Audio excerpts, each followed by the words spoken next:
সুব্রত মালি, অশোক দা, মাগদার দা, সুবিদ দা, তোমাদের মেটআপটা হচ্ছে তো? একদম আমাদের মেকআপ হচ্ছে।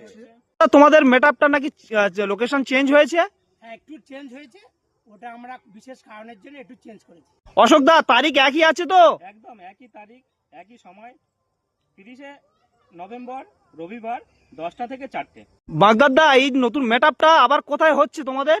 একদম রাইট লোকেশন, দক্ষিণ বারাসাত থেকে রেলগেট থেকে সাগর গ্রামীণ ব্যাংকের ঠিক পাশের মাঠে আমার অনুষ্ঠানটা অনুষ্ঠিত হতে চলেছে। সুবিদ দা, এই যে তিনটে দাদা ভাই বললো, ওই জিনিসটাকে একটু সংক্ষেপে একটু বলে দাও তো, সংক্ষেপে। সংক্ষেপ বলতে আমরা 30শে নভেম্বরই মেগা মেকআপ করতে চলেছি দক্ষিণ বারাসাত। এটা আমাদের মনে রাখতে হবে বন্ধুরা, দক্ষিণ বারাসাতে আমরা মেগা মেকআপ করবো, নট খালপাড়। তো 30শে নভেম্বর ডেট, টাইম, শিডিউল একই থাকবে। আমরা এই 4 বন্ধু একসাথে একত্রিত হয়ে 30শে নভেম্বর প্রোগ্রামের জন্য আমরা প্রস্তুত। তোমরা কি প্রস্তুত বন্ধুরা? একদম।